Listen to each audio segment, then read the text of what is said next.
Косив козак сіно, як була погода, плакала дячино. Як була молода.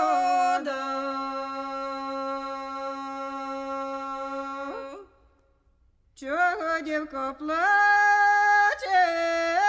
личенько, марнуєш, видно, по дівчині. Виночечка жалує,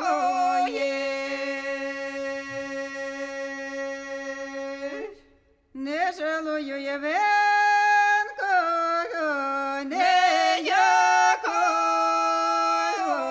речі, розпустила коси, його стелила плечі.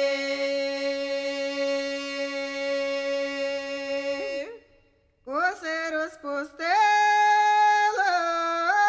плечею стелила, за нелюба пошла. Жалю наробило.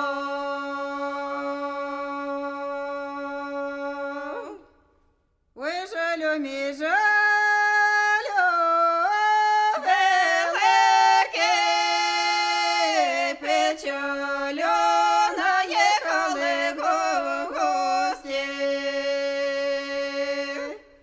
з далекого краю.